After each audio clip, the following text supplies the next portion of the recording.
Balamallu sound పెంచమని.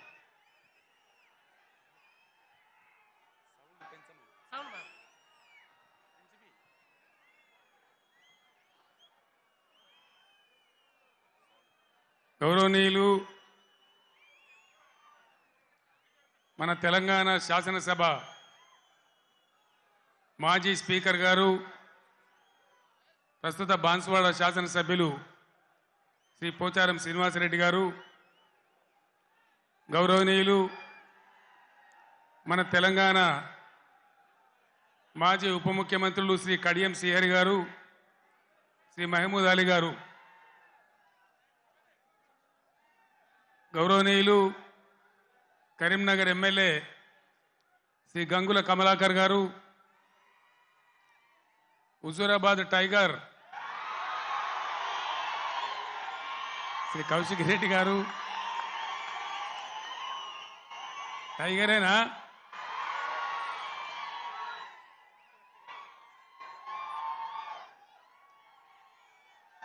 Karimnagar parliament సభ్యులుగా పోటీ చేస్తున్న వినోద్ కుమార్ గారు,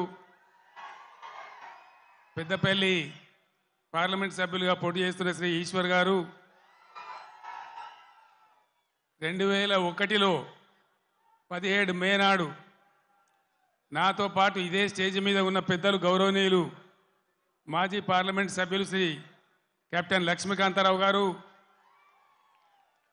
వేదికను అలంకరించిన గౌరవ శాసన మండలి సభ్యులు, మాజీ కార్పొరేషన్ల చైర్మన్లు, స్థానిక సంస్థల ప్రజాప్రతినిధులు, పార్టీ పెద్దలు, మీ అందరికీ కూడా పేరు పేరున నమస్కారాలు.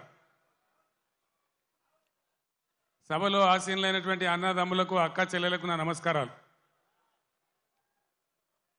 తెలంగాణ ఆశలు అడియాసలై దిక్కు తోచని స్థితిలో భయంకరమైన కరువు కాటకాలతో, కరెంటు కోతలతో, ఆత్మహత్యలకు, వలసలకు ఆలవాలంగా మారిన తెలంగాణ ఇంకెక్కడైతుంది తెలంగాణ? ఏ బాబు జరగరాదే, ఆ స్టేజ్ మీద లేందా తమాషా? జరుగు, ఇంకా జరుగు, జరగాయా బాబు? ఇంకా జరగండి, కోషిష్ చేస్తారందా? ప్లీజ్ జరగండి. దిశ దశ లేకుండా అన్నమో రామచంద్ర అని అలమటిస్తున్న తెలంగాణ కోసం హైదరాబాద్ జలదృశ్యంలో ఫోటోగ్రాఫర్స్ ప్లీజ్ జరగండి, ప్లీజ్ జరగాయ బాబు.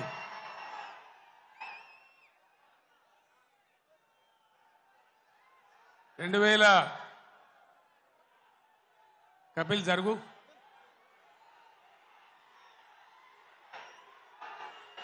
జరగాయ బాబు. అంతా లుల్లు పెట్టి తినబడతలేదా?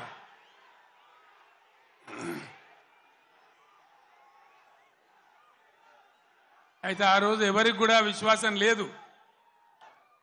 తెలంగాణ అనే మాటనే అసెంబ్లీలో మాట్లాడవద్దు అనేటువంటి ఆంక్షలు ఆ రోజు నాకున్న పదవులన్నీ ఇసిరి వాళ్ళ ముఖాన పడేసి తెలంగాణ ఖచ్చితంగా నిలబడాలి, కలబడాలి, సొంత రాష్ట్రం కావాలి, అయితే తప్ప దిక్కు లేదని ఒక్కనిగా ఒక సైన్యంగా నాతో పాటు పిడికడ మందితో జై తెలంగాణ అని బయలుదేరినాం. హైదరాబాద్లో చర్చోపచర్చలు, ఎక్కడికి పోవాలి, ఏం చేయాలి, మీటింగ్ స్టార్ట్ చేయాలి, ప్రజల్లోకి పోవాలి, ఇది ప్రజా గర్జన కావాలి. బ్రహ్మాండమైనటువంటి చైతన్యవంతులైన ప్రజలున్న జిల్లా కరీంనగర్ జిల్లా. ఇది పోరాటాల గడ్డ. ఇక్కడి నుంచే ప్రారంభించాలని భావించి ఇదే ఎస్ఆర్ఆర్ కళాశాల మైదానంలో ఇదే రాత్రి సమయంలో మే 17వ తేదీ 48 డిగ్రీల ఎండ అయినా కూడా ప్రజల చైతన్యం ఉన్న జిల్లా అని చెప్పి తెలంగాణ ఉద్యమం కోసం ఊపిరిలూదాలని నమ్మి ఇక్కడికి వస్తే ఆనాడు మీరు తెలంగాణ జెండాను ఆకాశమంతా ఎత్తిన గడ్డ ఈ కరీంనగర్ గడ్డ. ఎత్తి కార్యాచరణ చెప్పి నేను ఉద్యమం కోసం బయలుదేరిన. తర్వాత కథంతా మీకు తెలుసు, మీరే కథానాయకులు, మీరే నన్ను ముందుకు నడిపిండ్రు.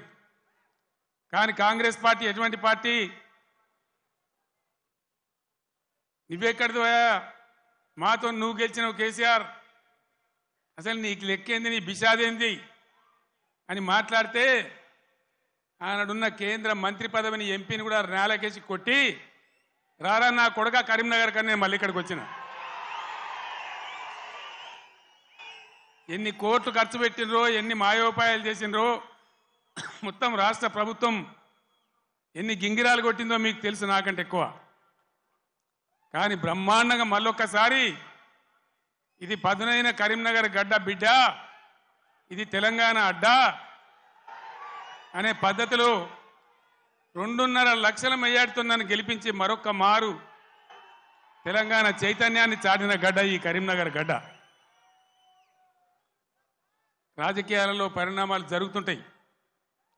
పరిణామాలు జరుగుతుంటే మనం మంచిగా చేసినాం, తెలంగాణ సాధించినాం.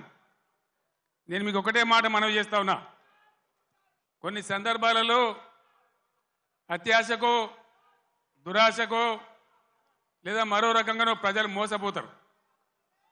మొన్న కూడా మోసపోయి కాంగ్రెస్ పార్టీని గెలిపించాను.